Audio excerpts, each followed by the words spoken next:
구약 성경 창세기 제11장 26절 말씀부터 32절 말씀까지를 제가 읽어드리겠습니다. 데라는 70세에 아브람과 나홀과 하란을 낳았더라. 데라의 족보는 이러하니라. 데라는 아브람과 나홀과 하란을 낳고 하란은 롯을 낳았으며 하란은 그 아비 데라보다 먼저 고향 갈대아인의 우르에서 죽었더라. 아브람과 나홀이 장가 들었으니 아브람의 아내의 이름은 사레며 나홀의 아내의 이름은 밀가니 하란의 딸이요 하란은 밀가의 아버지이며 또 이스가의 아버지더라. 사레는 임신하지 못하므로 자식이 없었더라. 데라가 그 아들 아브람과 하란의 아들인 그의 손자 롯과 그의 며느리 아브람의 아내 사레를 데리고 갈대아인의 우르를 떠나 가나안 땅으로 가고자 하더니 하란에 이르러 거기 거류하였으며 데라는 나이가 205세가 되어 하란에서 죽었더라. 아멘. 오늘 우리의 본문은 11장의 마지막 부분이죠. 이제 새로운 장면으로 바뀌어가는 전환점이에요. 다음 주일에 이제 종려주일 고난주간 되기 때문에 거기에 맞는 설교를 하고 또 그 다음 주 30일은 부활절이기 때문에 거기 설교하고 그리고 4월 첫 주에 이 12장에 대해서 한두 번 설교하면은 창세기에 한 5주, 6주 동안 집중적으로 1장 1절부터 강의를 했다고 여겨집니다. 다음에 이제 우리 구약 성경 마지막 부분 이 말라기가 오늘 이 시대를 어떻게 조명하는가를 지금 묵상하고 준비를 하고 있습니다. 자, 우리가 지금 새로운 장면을 보게 되는 이 전환점에 와 있는데 왜냐하면 바로 그 앞에 바벨탑 사건 우리가 두 번 연속 설교 통해서 봤거든요. 이 창세기 3장에서 일어난 아담의 범죄가 아담에게서만 끝나지 않고요. 이게 계속 반복되고 있습니다. 성경뿐만 아니라 오늘 살아가는 우리에게도 이 실패의 역사는 동일하게 반복되고 있어요. 자, 여러분, 아담은 죽었습니다. 그렇지만 아담의 죄성은 죽지 않고 우리 안에 살아있기 때문에 그래요. 이 아담과 하와가 선악을 따 먹으면 행복할 것처럼 여겼어요. 사람들은 바벨탑을 쌓으면 안전할 것처럼 믿었습니다. 더 나은 세상을 만들고 싶어 했겠지만은 그런 일은 일어나지 않았어요. 하나님을 벗어나서 신처럼 살고 싶은 욕망을 이루고자 했겠지만 실패했습니다. 이 죄 아래서의 인간은 그러므로 탄식과 고통의 미로에 갇혀버린 거죠. 그래서 사도 바울은 로마서 3장 10절에 기록된 바 의인은 없나니 하나도 없다고 했습니다. 이 바벨탑 사건 여러분 무엇을 말씀하고 있습니까? 하나님 없이 인간이 만든 세상은 혼란뿐이라는 것이죠. 끝없는 인간의 노력에도 불구하고 혼란만 가중하는 역사, 그것을 오늘 또 우리는 확인하고 있습니다. 오늘 본문은 이 절망적인 상태 이후에 연결된 말씀이죠. 마치 화재로 거대한 건물이 전소된 상황 속에서 무슨 일이 벌어지고 있겠습니까? 자, 우리 본문에 셈의 족보가 나오고 있습니다. 성경을 마주칠 때마다 여러분 족보가 나오죠. 참 난감할 때가 많습니다. 발음도 하기 힘든 이름도 나오고 상관이 없는 이름들을 꼭 읽어야만 되느냐. 우리가 성경을 일독을 하다 보면은 이런 찾아오는 고민이 되기도 해요. 때로는 그냥 건너 뛰어버리기도 할 것이고 아니면은 건성으로 또 읽어 넘어가기도 하죠. 그렇지만 이 셈의 긴 족보도 여러분들이 인내하면서 읽어보셔야 돼요. 성경에 기록되어 있는 모든 말씀을 불필요하게 기록된 게 하나도 없어요. 여러분이 다독도 해야 되지만 정독을 꼭 하셔야 돼요. 예. 족보가 귀중한 역사입니다. 이 성경의 족보를 기록한 이유는 족보 안에 하나님의 거대한 이 구원의 계획이 그 안에 들어있기 때문에 그래요. 오늘 본문은 서광이 서서히 드러나는 그야말로 새벽녘과 같은 말씀으로 소개되고 있습니다. 이 셈의 족보가 쭉 내려가는 가운데 데라라는 인물에 우리가 눈을 고정시켜 보셔야 돼요. 우리 27절 보시면은 데라의 족보는 이러하니라. 데라는 아브람과 나홀과 하란을 낳고 하란은 롯을 낳았으며 이렇게 되어 있어요. 자, 이 데라가 누구입니까? 데라가 낳은 자녀들의 이름이 3명 나와죠. 그 중에 첫째가 아브람이요. 교회를 다니시는 사람들은 아브람이 누구인지 다 알죠. 아브라함의 전 이름이 아브람이에요. 나중에 아브라함으로 이 이름이 바꿔져요. 아브라함으로. 우리는 익숙합니다. 아브라함. 네. 이 아브람이 등장할 때 우리는 금방 족보를 기록한 이유를 알게 되죠. 자, 이 족보는 한 사람에게 집중되고 있어요. 바로 아브람이에요. 아브람부터 이 족보를 계속 앞으로 거슬러 올라가면은 아담을 만날 수 있어요. 그리고 아브람부터 뒤로 올라가면 누가 있습니까? 우리 예수님과 이게 연결되어 있어요. 그러니까 아담, 그리고 아브람, 그리고 예수님, 이 연결된 이 부분, 이 구원사의 핵심적인 계보입니다. 실패한 인간의 역사에 대한 하나님의 구원 고리를 이 아브라함으로 불러내셨어요. 여기에 아주 놀라운 비밀이 숨겨 있어요. 이 셈의 계보는 특징이 있는데 셈부터 아브라함까지가 10대입니다. 그리고 아담에서 노아까지가 10대입니다. 그러니까 셈의 계보는 홍수 이후에 언약의 백성인 이스라엘로 쭉 이어지는 그야말로 직선 계보예요. 성경을 처음으로 대하신 분들에게 아브라함이라는 이름이 생소할 수 있어요. 그러나 성경에서 아브라함은 독보적인 인물로 부각이 되죠. 하나님은 계획 안에 있던 한 사람을 마침내 지목을 했고 그를 이끌어내셔요.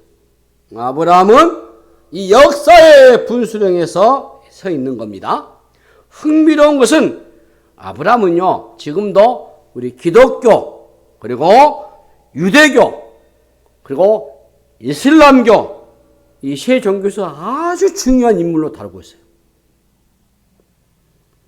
또 아브라함은 창세기뿐만 아니라 성경 전체에서도 아주 중요한 위치를 차지하고 있습니다. 하나님께서 아브라함을 세우시고 행하시고 하는 의도가 분명하다 그 말입니다. 역사는 그냥 흘러가는 게 아니에요.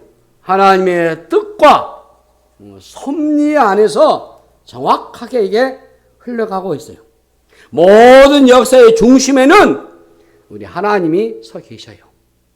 아브라함의 족보를 우리가 지금 대하고 있지만은 사실은 그 안에 하나님의 손길을 여러분들이 볼 수 있으셔야 돼요. 이 역사의 이 물레방아를 성실하게 돌리고 계신 분이 우리 하나님이시잖아요. 한 가정의 개인사뿐만 아니라 한 민족의 흥망성쇠도 하나님의 손에 있어요. 이 창세기 12장부터 아브라함의 얘기가 본격적으로 시작이 될 겁니다. 전에 한 45주에 거쳐서 한 1년 동안 제가 아브라함부터 해가지고 특히 야곱에 집중적으로 해서 창세기 50장까지 설교를 했어요. 예. 이 11장은 아브라함의 출발을 위한 전주죠.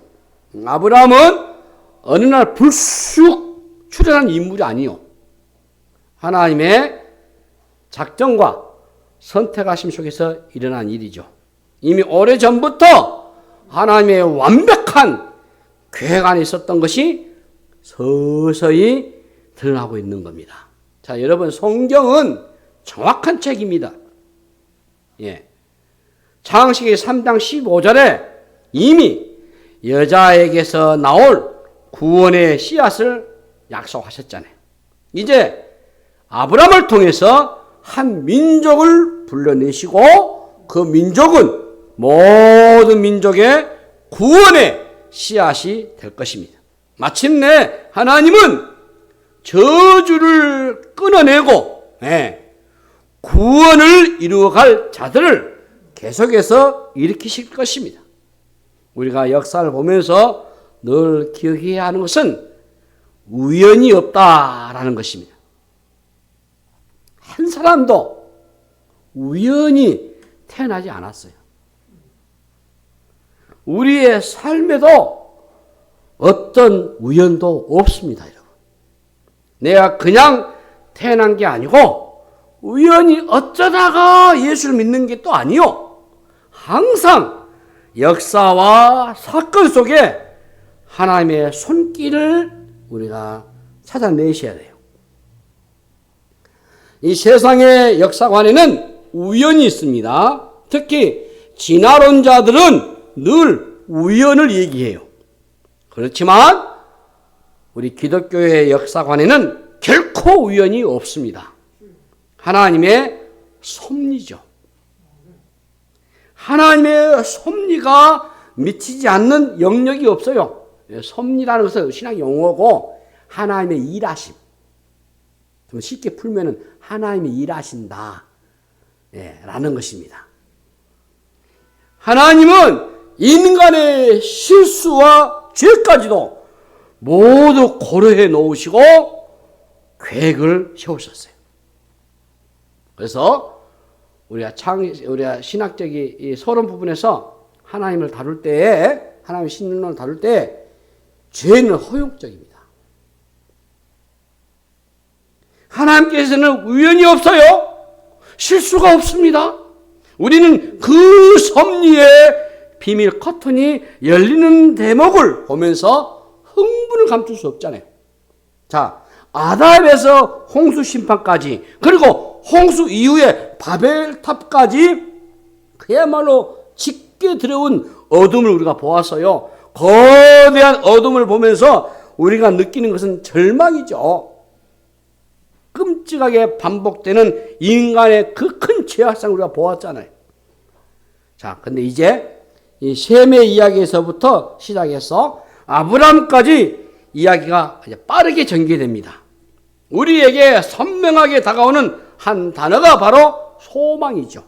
창세기 5장의 족보는 죽음이 강조된다면은 이 11장의 족보는 연수는 줄어들었지만은 생명의 역사가 강조되고 있다. 죽음의 거대한 장렬로 그렸던 족보가 아니고 생명에 가득 찬 족보로 이게 바뀌고 있어요. 자, 믿음의 조상으로 알려진 이 아브라함의 등장은 중요한 의미를 가져옵니다. 대전환점이에요. 하나님이 계획을 새롭게 펼치시기로 작정하신 역사의 전주입니다. 우리는 실패했던 아담의 후손에게 소망이 없다고 하는 것을 거듭 확인을 했어요. 아브라함은 셈의 후손이라는 점에 유의하셔야 돼요. 오늘 본문 안에 하나님의 의도하심을 여러분 잘 보셔야 돼요. 인간의 이 실패에 대한 하나님의 구원 계획이 이제 어떻게 성실하게 이게 펼쳐지는가를 여러분들이 보시란 말이에요. 인간의 반역에도 불구하고 하나님의 은혜는 지치지 않고 우리에게 다가오셔요. 자, 아브라함의 출신 배경이 어디죠? 여호수아 24장 2절 보시겠습니다. 여호수아가 모든 백성에게 이르되 이스라엘의 하나님 여호와께서 이같이 말씀하시기를 옛적에 너희의 조상들 곧 아브라함의 아버지 나홀의 아버지 데라가 강 저쪽에 거주하여 다른 신들을 섬겼으나, 이 말씀이 있어요. 무슨 말씀입니까? 우상을 숭배했던 집안이다 그 말입니다. 아브라함의 출신 배경이 우상 숭배한 집안이요. 유대 전승에 의하면은 아브라함의 아버지 이 데라의 직업이 우상을 만드는 사람이요. 아마도 조상 대대로 우상을 만들어 파는 그런 직업을 가진 집안으로 보여집니다. 자, 무엇을 말하고 있는 거죠? 아브라함이 하나님과 거리가 아주 먼 출신 배경을 가지고 있다라는 것입니다. 그럼에도 불구하고 하나님은 아브라함을 구원의 도구로 사용하셔요. 얼마나 놀라운 일입니까, 여러분?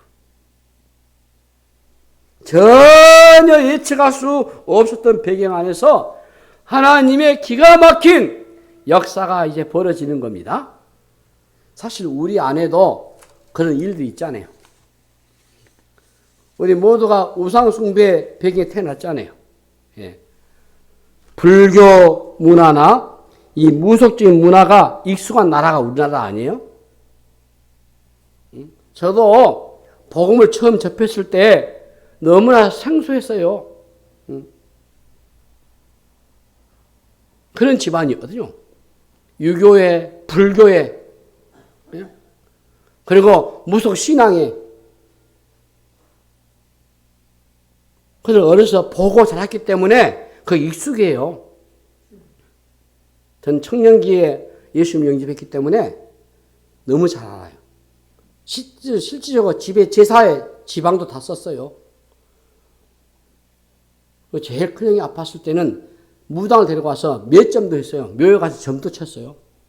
그러니까 불교 문화와 유교 문화 익숙하단 말이에요. 이 무속 문화에 아주 익숙해요. 그렇게 배경이 중요하지 않습니다.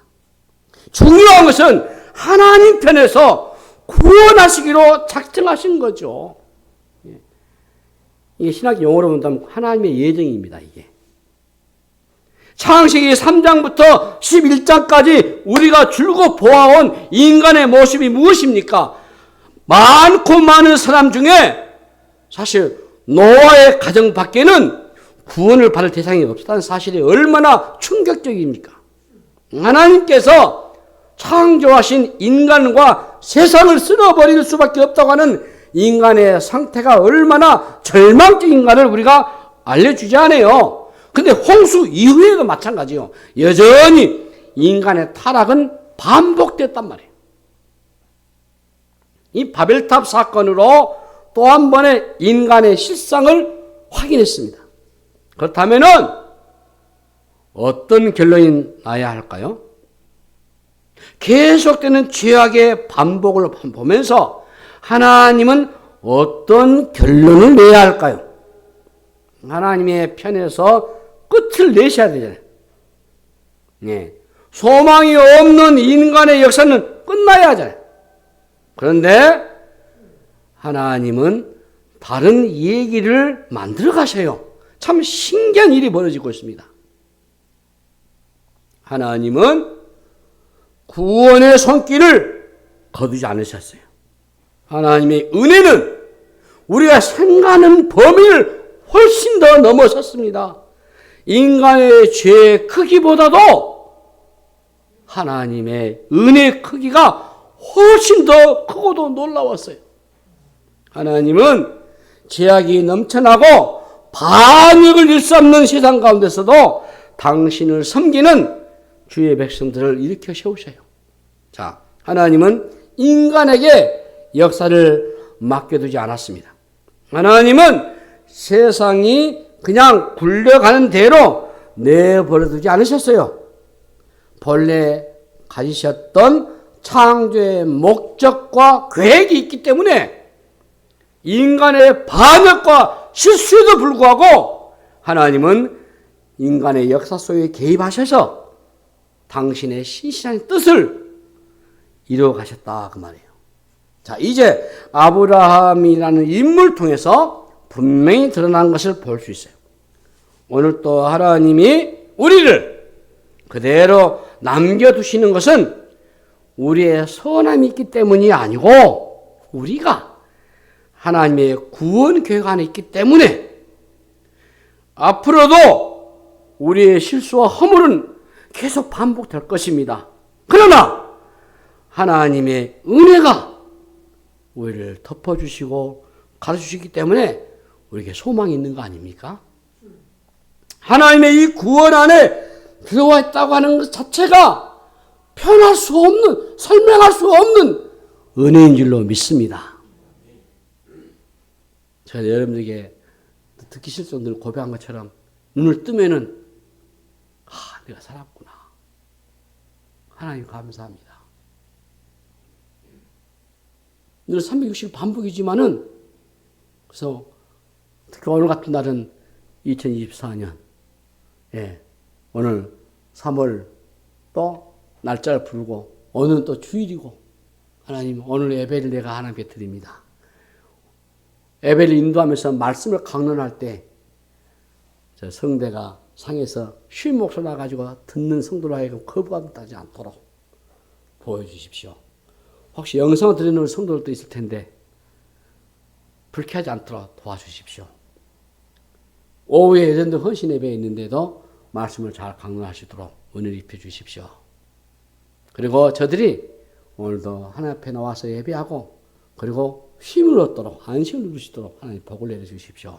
그렇게 기도를 하고 시작을 해요. 그러면서 살아있다는 것 자체가 너무나 나에게는 놀라운 일이고 더더군다나 요한일서 5장 12절에서 말씀처럼 아들이 있는 자에게는 생명이 있고 하나님의 아들이 없는 자에게는 생명이 없다고 하셨잖아요. 그 말씀을 상고하면서 오늘도 내 안에 성령으로 주님을 의지하고 믿게 하시니 감사합니다. 주 예수님 내가 주님을 구주로 믿습니다. 그리고 고백하고 하루를 열어주신 하나님께 감사를 해요. 은혜죠 여러분. 내가 예수를 믿는다는 것 자체가 은혜 아닙니까? 예수님이 믿어진다고 하는 것 내가 얼마나 심각한 죄인이고 응? 나에게 예수님이 아니면 소망이 없다는 것을 깨달아지는 것이 얼마나 신비스러운 일입니까? 여러분? 응? 내가 예수를 믿는 순간 아브라함의 족보 안으로 들어갔다고 하는 것이 놀라운 일이에요. 그래서 나는 예수 믿는 그 순간부터 내 혈육은 별로 관심이 없어요. 그래도 하나님이 이 땅을 나를 보내주셔가지고 좋은 부모와 가족 주신 것을 감사하죠. 그게 내 인생의 전반기예요. 중반기 들어서는 아내를 선택하고 자녀를 주신 것도 감사하고 이 가정을 시편 128편의 말씀으로 끌어가야 되겠다. 더더군다나 못나고 부족하지만 교회를 봉사하도록 섬기도록 그리고 말씀을 봉사하는 강론자 세워주셔서 감사하다. 이제는 후반기 인생을 접어들어가지고 어떻게 마무리 잘 할 것인가. 그리고 믿음의 선한 삶을 다 마치고 여호와 계시는 것처럼 내가 복 있는 죽음을 맞아야 되겠다. 더 나아가서 이 혈육이 또 중요하겠지만은 내가 믿음을 갖는 이후부터는 아브라함의 자손이고 믿음의 자손이고 아브라함의 족발을 들어있다는 것이 얼마나 놀라운 것인가. 이것을 고백하고 이것을 확신하니까 세상의 혈육도 참 소중하고 귀하지만은 더 귀한 것이 믿음의 가정, 믿음의 연관성, 우리 믿음의 식구들, 우리 믿음의 성도 여러분들, 그리고 하나님에 대한 이 비전이 얼마나 크냐 그 말이죠. 우리의 어떤 열심이나 행위 때문에 구원 얻는 게 아니잖아요. 실패했다고 망하지도 않잖아요. 예? 여러분 이걸 반드시 믿기를 바랍니다. 우리가 가져야 할 믿음은 다른 게 아니에요. 하나님이 누구이신가인 겁니다. 예? 우리가 누구인가 보다도 하나님이 누구이신가에 더 관심을 여러분 가지시길 바랍니다. 그게 믿음 생활이잖아요. 성경은 하나님에 관한 책이에요. 우리가 부족하고 실수하면 그럼에도 불구하고 우리를 받아주시고 용서해 주시고 끝내 구원해 주시는 하나님을 더 깊이 만나게 되는 겁니다.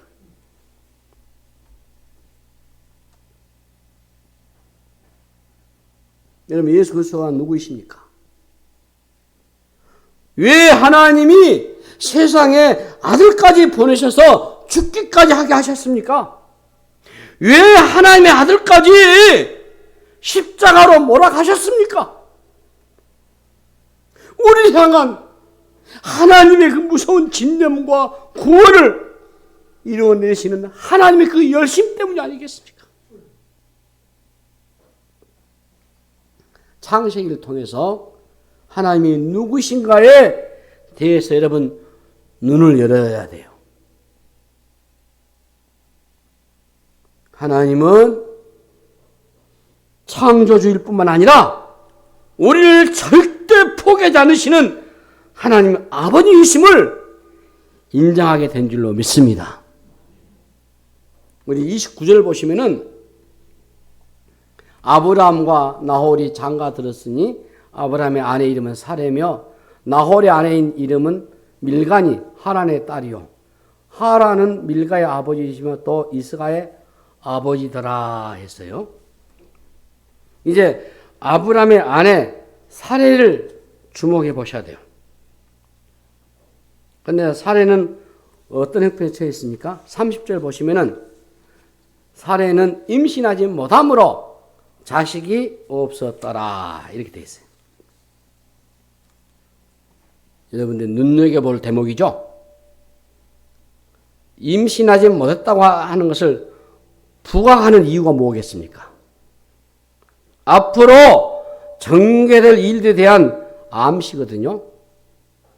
이 계보가 소개되고 있는 장면에서 자식이 없다고 하는 것은 모순적이잖아요. 네. 생육하고 번성하라고 하는 하나님의 말씀을 성취와도 아주 동떨어진 상황이잖아요. 아브라함을 통해서 약속을 성취하고자 하실 때 중요한 것이 자손이거든요.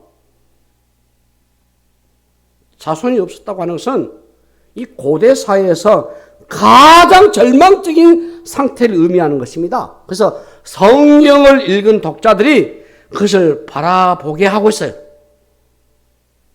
그러나 영적인 눈으로 보면 달라요. 인간의 장애랄지 혹은 연약함에는 무엇인가 숨어져 있습니다. 이 장애나 결함은 하나님의 손길 다음에는 전혀 다른 얘기를 만드는 자원이 돼요. 인간의 편에서는 절망적일수록 하나님의 역사는 돋보여요. 자, 이 사례의 불임은 하나님의 역사를 극대화하는 도구가 됐습니다. 환경이나 조건이 중요하지 않다고 하는 것이에요. 중요한 것은 하나님의 경륜과 하나님의 약속이시다. 하나님은 당신이 작정하신 것을 능히 이루시는 분이셔요. 인간의 장애에 섭리를 멈추신 분이 아니시단 말이에요. 하나님은 인간적으로 희망이 끊긴 곳에서 일하셔요. 가능성이 전혀 없는 곳에서도 하나님의 능력이 더 빛이 나게 되어 있어요. 인간적인 한계가 하나님에게도 한계된 게 아니에요. 오히려 그 반대입니다. 그러므로 인간의 연약함과 결핍은 하나님의 역사가 일어날 것에 대한 암시입니다. 그래서 우리가 성경을 읽을 때마다 우리에게 요구되는 것이 하나 있어요. 그게 바로 믿음이에요, 여러분. 여러분, 성경을 읽으실 때 믿음으로 읽으셔야 돼요. 여러분, 성경 읽으실 때에 다독하고 정독할 때 반드시 믿음으로 하시기를 바랍니다. 항상 하나님이 일하실 것에 대한 기대를 가질 필요가 있어요. 우리는 우리에게 일어나는 어떤 문제나 한계, 연약함에 대해서 성급하게 결론을 내지 않으셔야 돼요. 신앙생활을 하는 묘미가 무엇입니까, 여러분? 하나님에 대한 기대감을 늘려가는 거잖아요. 하나님이 어떻게 일하실까?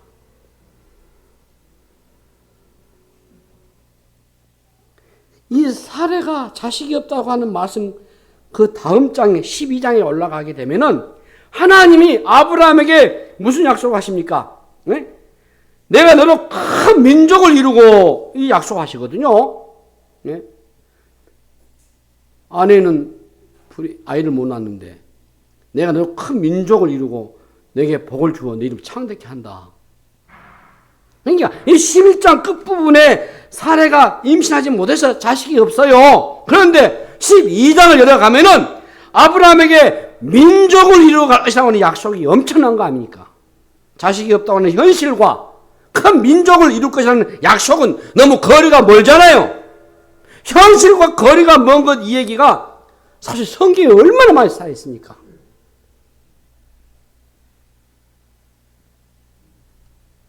제가 열심히 기도하면서 여러 개 기도 제목 놓고 기도하면서 이런 부분을 닥쳐요. 그러면 마태복음 11장 29절에 말씀은 사람은 할 수 없으나 하나님은 다 하실 수 있다. 아멘. 그렇죠. 성경에 나왔으니까 사람은 할 수 없으나 하나님은 다 하실 수 있습니다. 하나님 약속 말씀이나 이 말씀 믿습니다. 그렇다면은 이 현실과 이상의 공백, 현실과 실제의 차이를 여러분 어떻게 해야 할까요? 세상에서는 현실과 이상의 차이가 클수록 절망합니다. 그러나 하나님의 백성들은 그 차이가 크면 클수록 어때요? 흥분이 돼요. 하나님은 엄청난 거리를 충분히 해결하시고도 남는 분이시기 때문에 내가 증인이잖아요. 나 같은 것이 어떻게 예수 믿어요? 버릇이 같은 내 인생인데, 쓸모없는 인생인데, 마땅히 처단되고 반역 때문에 죽어야 마땅하는데 우상 숭배하고 죄 짓던 자 아닙니까? 믿지 않았던 자 아니에요? 그런데 나 같은 것이 어떻게 예수 믿었을까? 어떻게 하나님 자녀가 되었을까? 이거 생각하면 이게 불가능한 일이거든요. 그런데 이게 현실이거든요. 그러므로 우리가 성경 읽을 때 그렇게 대하셔야 돼요. 문제는 해결되기 위해서 놓여 있다라고 보셔야 돼요. 문제는 하나님의 모순을 알리기 위해서 존재하지 않습니다. 하나님이 하나님이심을 드러내기 위한 의도된 암시인 거예요. 우리가 이 문제가 해결됐다는 것이 중요한 이슈가 아니에요. 일반적으로 우리가 간증을 많이 들여다보면은 모두가 자기의 어떤 문제가 기적적으로 해결될 것에 대한 감격에 집중되어 있어요. 물론 해결된 것도 중요하겠죠. 더 중요한 것은 그 일을 통하여 하나님이 어떤 분이신가를 드러내는 게 더 중요하다는 거예요. 어떤 문제가 해결됨으로써 이를 받는 것보다도 하나님이 누구이신가를 알게 됐을 때 위로가 훨씬 더 큰 줄로 믿습니다. 자, 사무엘서 나오는 한나도 불임이었어요. 신학의 마리아는 처녀였습니다. 모두 아이를 갈 수 없는 상태 아니에요? 그런데 어떻게 됐습니까? 아이를 가지게 되었잖아요. 여기서 아이를 가지게 된 것에 초점을 둔 게 아니고 하나님이 하나님 되심을 드러내셨다는 것이 중요한 줄로 믿습니다.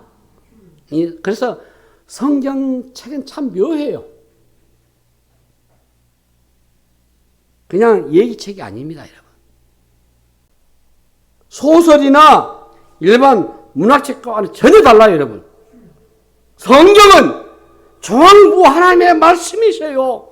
하나님의 책입니다, 여러분. 예. 그래서 성경을 읽다 보면은 특이한 일들이 많이 일어나요. 왜? 눈이 열려요. 눈이 열려. 성경에서 하나님이 행하신 일들을 바라보시고 현실과 이상의 이 간격이 어떻게 해결되는가를 여러분들 경험해 보시면서 믿음이 저절로 자라나는 역사 되기를 바랍니다. 성경을 열심히 읽고 묵상하셔야 돼요. 그리고 성경대로의 경험을 여러분들이 삶 속에 적용시켜 보셔야 돼요. 특히 여러분 기도를 하시잖아요. 기도도 마찬가지예요. 막연하게 구한 거 아니에요, 여러분. 하나님의 말씀에 근거해서 묵상하고 기도하고 확신을 가지면요, 놀라운 역사가 일어나요. 마가복음 11장 24절에 뭐라 했습니까? 내가 너에게 말하니 무엇인지 기도하고 구하는 것을 받는 줄로 믿으라. 그러면 너에게 그대로 되리라고 약속하셨잖아요. 그 말씀 내놓고 하나님 진리 말씀인데 무엇인지 기도하고 구하는 것은 받은 줄로 믿으라. 그럼 너에게 된다고 하셨잖아요. 이루어 주십시오. 그러고 기도를 하면 확신도 오고 은혜도 받고, 그리고 그런 것을 경험할 때 놀라운 하나님의 일들을 보면은 하나님 이렇게 역사하시구나. 나도 모르게 하나님의 관점으로 사물과 사건을 바라보셔야 돼요. 안 될 것 같은 절망 속에서 일을 성취하시는 하나님에 대한 신뢰가 쌓여가게 돼요. 하나님은 당신의 역사를 일으키는데 어떤 장애도 없으세요. 신자는, 우리 성도들은 세상 사람들과 다른 접근을 하셔야 돼요. 절망적인 상태, 여러분 바닥을 칠 때에 참 묘한 감정이 밀려와야 돼요. 하나님의 사람들에게는 무엇인가 설명할 수 없는 기대감이 있는데 그 기대감이 바로 하나님에 대한 기대감이에요. 인간의 기대가 다 꺼져버리는 상태야말로 우리 하나님의 일하심 때문이에요. 우리가 성경을 대할 때마다 배워야 할 기본적 태도가 있습니다. 여러분, 이성적인 판단 이전에 하나님이 어떻게 이 일을 다루어 가실까라는 관점으로 바라보시란 말이에요. 네, 죄성을 가진 상태로 성경을 읽게 되면 와닿지 않습니다. 성경을 읽을 때마다 하나님이 어떻게 행하시는가에 관심을 가지고 보시란 말이에요. 내가 이 문제를 어떻게 보느냐는 그리 중요하지 않습니다. 사람들이 그 일에 어떤 판단을 하는 것도 별로 중요하지 않습니다. 하나님이 이 문제를 어떻게 바라보시는가에 주목을 하시란 말이에요. 하나님이 지금 무엇을 하시는 걸까? 하나님의 의도가 무엇일까? 하나님이 왜 나에게 이런 문제를 허락하셨을까? 우리가 여기에서 답을 얻으려고 하셔야 돼요. 항상 내가 이게 아닙니다, 여러분. 바꾸셔야 돼요. 초점을 오직 하나님께 두십시오. 그래서 하나님의 관점, 하나님의 의도가 그렇게 중요한 겁니다. 창세기 전반부를 정리하는 단계에서 터득해야 될 레슨이에요. 34주, 5주간 설교했는데 강의인데 최종적인 레슨이에요. 하나님이 아닌 인간의 중심에 선다면은 선한 것은 하나도 없어요. 모든 것은 다 헛된 수고로 끝이 날 뿐이에요. 그러나 인간이 아무리 망쳐도요, 한계를 가져와도 하나님이 손을 대시게 되면은 그야말로 기가 막힌 작품으로 완성이 된 줄로 믿습니다. 그러므로 우리가 미래에 대한 기대를 거는 것도 우리 자신의 노력이나 능력이 아니요, 오직 기대를 거는 것은 하나님이 되기를 바랍니다. 우리의 삶에 하나님을 모셔드리면은 하나님이 우리의 미래가 되신단 말이에요. 그러면 끝입니다. 자, 이 말씀하고 마무리하렵니다. 우리 대한민국이 어떤 나라입니까? 우리 조국이 어떤 나라예요? 조상 대대로 우상을 섬기던 민족 아니었습니까? 그리고 수많은 외부의 침입에 시달리면서 힘들게 살아온 민족 아니에요? 이 동방의 조그만 나라는 늘 주변 강대국에 눈치 보면서 살아왔더랬어요. 그러나 괴하기에 접어들 때 복음이 들어오면서 역사에 반전이 일어났습니다. 하나님을 전혀 모르던 민족에게 이 영광의 복음, 생명의 복음이 들어왔어요. 초기의 선교사들은 우리가 서양 귀신이라고 불렀어요. 그렇죠? 우리가 도무지 구원을 얻을 길이 없었던 자였어요. 우리 대한민국이 세계에 이렇게 알려진 지가 그리 오래되지 않습니다. 놀랍게도 이 복음의 빛이요 130년 전에 들어왔어요. 초기의 선교 역사를 보게 되면 처음에는 선교사들이 처음부터 조선 들어오는 거 아니에요. 중국이나 일본을 목적으로 오다가 지나간 땅이 바로 이 조선 땅이었어요.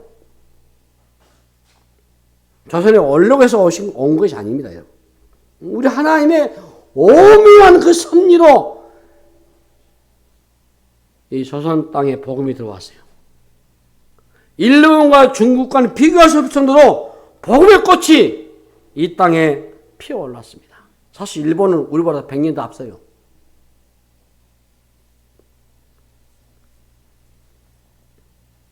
지금 전 세계에 2만 5천 명의 선교사를 파송한 나라가 대한민국입니다. 세계에서 미국 다음으로 두 번째입니다. 이게 해석이 됩니까? 안 돼요. 그래서 기독교 학자들 또 이 부분을 해석을 못 해요. 130년의 기간 동안에 어떻게 세계 제일 큰 교회가 있고, 어떻게 이런 일이 벌어질 수 있느냐?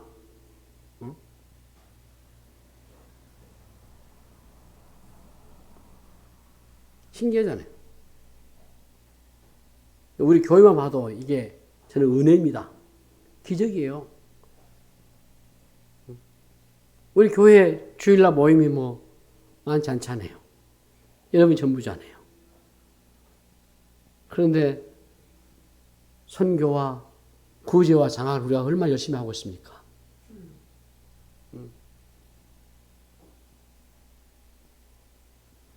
하나님의 은혜입니다. 이 땅에 건져는 이유도 아직도 하나님의 백성들이 곳곳에서 신실하게 자신의 이치를 지키면서 살아갈 뿐만 아니라 기도하기 때문이에요. 모든 것은 저절로 우연이 아닙니다, 여러분. 하나님의 경륜이세요. 하나님의 일하심이에요. 하나님의 섭리요 일하심이에요. 우리 이렇게 잘나서 이렇게 사는 줄 알면 큰일 나요. 우리 힘으로 이룰 수 있는 거 아무것도 없다는 것을 인정하셔야 돼요. 하나님을 무시하고 스스로 주인이 되어 살아가는 세상은 소망이 없어요. 어떤 무엇을 이룬다고 해도 다 헛된 수고로 끝나고 말 것입니다. 장세기 11장을 마무리하고 12장을 대하면서 우리가 아브라함을 잘 보셔야 돼요. 죄로 망가진 인간에게는 소망이 없음에도 불구하고 하나님은 아브라함이라는 인물을 내세워서 하나님의 백성으로 받아들여 주셔요. 거대한 전환점입니다. 우리의 운명을 우리에게 맡겨두지 않고 하나님의 자비로운 손길 안에 두겠다는 약속이죠. 얼마나 놀라운 은혜이십니까? 우리의 삶 가운데 어려운 현실에 대해서도 여러분 너무 낙심하지 마시고요. 문제가 있을수록 우리가 해야 할 일은 믿음이 자라가는 일뿐이에요. 믿음이 자란다고 하는 것은 하나님의 일하심을 보는 눈이 열리는 것을 말해요. 하나님의 일하심을 보면은 결코 좌절할 수 없습니다. 오늘 본문을 통해서 인간의 못남과 실패에도 불구하고 끊임없이 다가오시는 하나님의 은혜를 여러분 보시면서 무엇을 느끼시겠습니까?